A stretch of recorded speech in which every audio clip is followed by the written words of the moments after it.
यदा यदा हि धर्मस्य ग्लानिर्भवति भारत।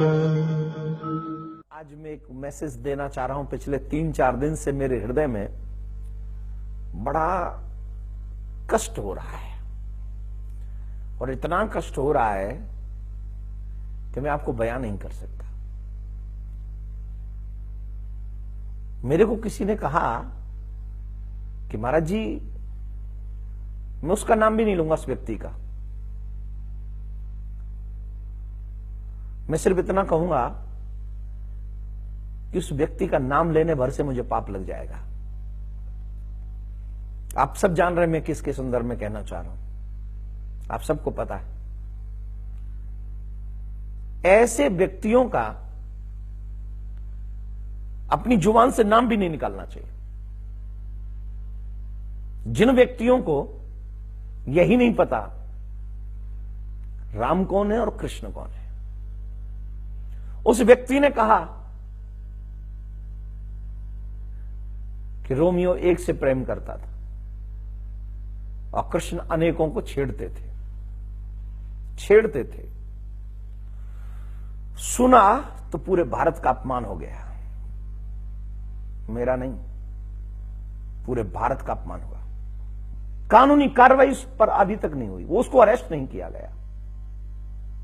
मैं उस इंसान के अगेंस्ट नहीं, आई डोंट नो कि वो कौन है, लेकिन मुझे पता है वो वकील है। अगर वकील है तो ब्रज का कृष्ण तुम्हें याद है कि वो कृष्ण छेड़ता था, लेकिन वो गीता याद नहीं जिसकी कसम तुम कोर्ट में खिलाते हो। अगर वो कृष्ण गलत है तो वो गीता गलत है, और अगर वो गीता गलत है तो माय डियर तुम भयंकर गलत हो। मेरे कृष्ण को तुम जानते कितना हो?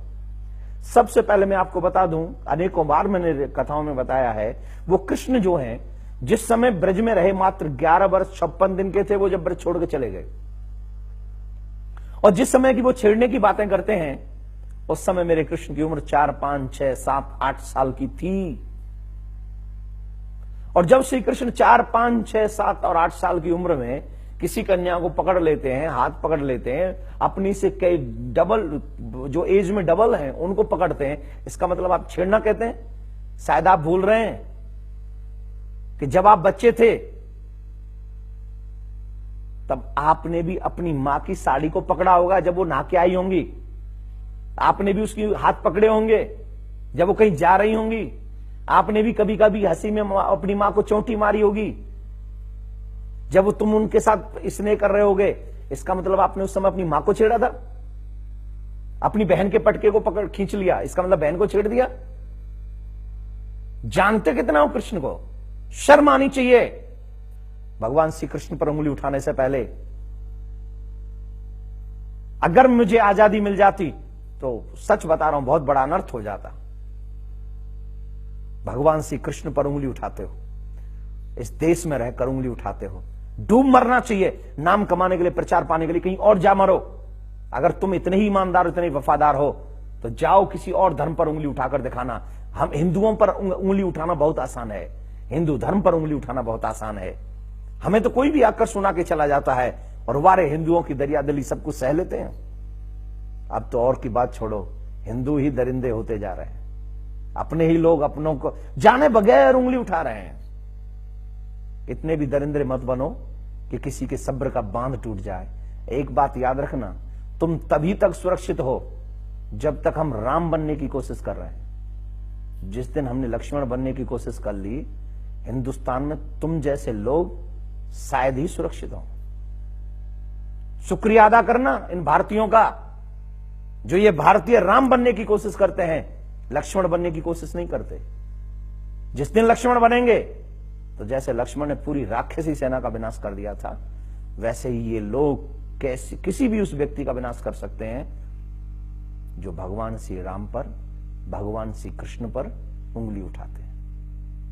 आप सबको मैं एक निवेदन कर रहा हूं, अगर इस भारत में रहना है तो पहले गीता को पढ़ो, रामायण को पढ़ो, और तब जाकर ऐसे दुष्टों को, जो दुष्ट हैं, ये कंस से भी बड़े दुष्ट हैं, ये राक्षस हैं, इन्होंने हिंदू मां का दूध नहीं पिया है, निश्चित तौर पर इन्होंने किसी बकरी का दूध पिया है, तभी तो इनकी मानसिकता इतनी गिरी हुई है। मत गिरने देना है, ऐसे लोगों को संभलने मत देना। ऐसे लोगों को बोलने से पहले ही सरकार को, आप अल्पसंख्यकों की बार बार बात करते हैं, उनके धर्म पर कभी कुछ नहीं होना चाहिए, लेकिन बहुसंख्यकों के लोगों की भावनाओं को बार बार ठेस पहुंचाई जाती है और गवर्नमेंट, कानून सब चुप रहते हैं। आखिर कब तक सहेंगे हम? कब तक सुनते रहोगे? जाग जाओ, सब जागो, कुछ अच्छा करो, वरना बहुत मुश्किल हम सबके लिए हो जाएगी। ऐसे लोग अपना मुंह खोलते रहेंगे और हमारे धर्म पर, क्योंकि किसी भी व्यक्ति को देख लीजिए, कोई भी आता है हमारे ही धर्म के अगेंस्ट बोल के चला जाता है, सिर्फ हमारे ही धर्म को टारगेट करता है, किसी भी जगह पर आकर हमारे धर्म को टारगेट करता है और बिना कुछ जाने करता है। अगर जाने की इच्छा तो हमारे पास आओ। कृष्ण कौन थे, क्या थे? अगर तुमने अपनी मां बहन को छेड़ा हो उस बचपन में, उसको अगर तुम छेड़ना कहते हो तो मैं कहता हूं कृष्ण ने छेड़ा था। अगर तुम अपनी मां बहन को उस तरीके से कह रहे हो कि हमने नहीं छेड़ा, हम तो बच्चे थे, हमें तो पता ही नहीं, तो हाउ डियर टू से? तुम्हारी हिम्मत कैसे होती है भगवान श्री कृष्ण को ऐसे सोचने में? बहुत मुश्किल बात है। आप सब हिंदुओं को एक बार कहूंगा, अभी भी वक्त है, जाग जाओ, वरना एक दिन वो आएगा कि हमारे घरों में घुसकर लोग हमारा सर काट के चले जाएंगे और हम कहेंगे कि हमारा पड़ोसी अभी सुरक्षित है या मेरा बेटा वो सुरक्षित है, हमें क्या मतलब, हमें क्या करना, हमें क्या करना, हमें क्या करना, हमें क्या करना करते करते हमारा ये दिन आ गया कि हमारे ही लोग हम पे उंगली उठा रहे हैं। भारत में ही हम सुरक्षित नहीं है। मान रहा हूं मैं आज रामनवमी है, लेकिन बड़ा दुख होता है ऐसे लोगों के बारे में सोच सोचकर। जाग जाओ, कम से कम आप अपने बच्चों को ऐसा नहीं बनने देंगे, ऐसा संकल्प लेना। आपसे प्रार्थना करता हूं।